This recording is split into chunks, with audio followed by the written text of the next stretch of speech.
you can quickly figure out who is bad energy, who is not going to reciprocate or appreciate or use.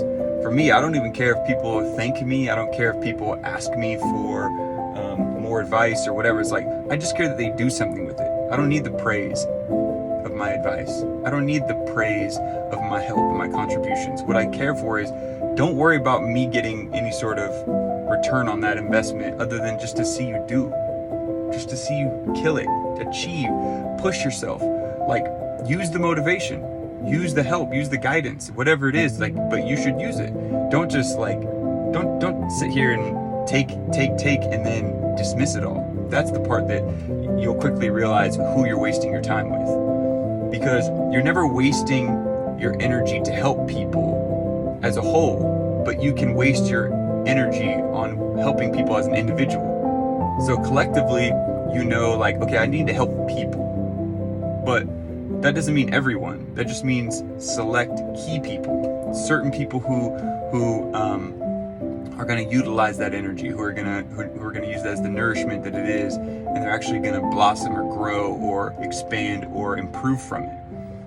And I think that's a big component of really figuring out what you can do, what we can do, what I can do, to increase the probabilities of serendipity and good luck and good fortune. Because it's counterintuitive to think that if I help people and they don't give me anything back, that somehow I'm succeeding from that, I'm winning from that. But the reality is, if I help somebody and then I guilt them or make them feel bad about how they don't help me back, I have ruined the reputation of that contribution, right? So if I want an apple tree, I'm going to plant 10 seeds, knowing that all 10 of them are not going to grow. And inevitably, I'm going to pick the one that seems the strongest, that is growing the fastest, that has the greatest likelihood of working, of producing fruit. And that's what I'll nourish, and that's what I'll contribute more energy into. But first, you must plant those 10 seeds. And the problem is, because we're so emotional with people, and we expect them to want to see how great we are to contribute to them. We want them to see how having me in your life is going to be such an improvement. It's going to help and give you growth and opportunities. But that's not for them to be told. That's for them to figure out. And if they don't see it, they don't sense it, you can just move on and not quit and become jaded and not walk away from helping people because that person burned you and that person, it didn't work out. You know, that just is an opportunity for you to adjust that, okay, yeah, that's true. I was giving that to the wrong type of person when I knew the red flags were there, when I knew that wasn't gonna put me in a position to grow or to give or to really actually meaningfully help. Because the goal is, you're supposed to help other people and be in the service of other people without expecting anything in return, knowing that the universe will reward you regardless.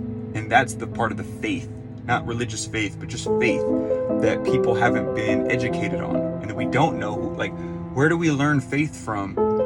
Where do we get these belief systems from outside of religion? You know, I've got my gripes with all these different religions and what they preach and what they educate people about, but one thing is certain: they're one of the few places that you can go and really start to understand the mechanics of faith, you know, led by confidence. And if you can have confidence in your faith, now you're separating yourself from 90% of everybody else, right? Because everybody else is constantly bombarded with their doubtful thoughts. And you do have to be a doubt annihilator. You do have to eradicate these forms of doubt, because the only thing that is stopping us from having these amazing relationships or these amazing feats of success is our inability to believe in them, even when it seems to a disadvantage personally. You know, I continue to help, and a lot of the times I'm doing it, I'm stressed out about it. I'm stressed because I'm thinking like, man, they don't even see how great I am for them, you know, they're just fucking taking from me and they're not even giving back. They're not there to contribute to me. But that's not my role. My responsibility is to just continue to be a vehicle of giving and advising and helping and guiding. And yes, can we all learn how to adjust our tones better and say things in the most pleasant ways? Of course. But if that's what the person who needs the advice is requesting from you, I would suggest to watch out for those type of people, because they're clearly not in a position to actually want to change or want to improve. Because for me, when I need something, when I know that I need to improve something, I'm not interested in finding it in the most positively packaged way.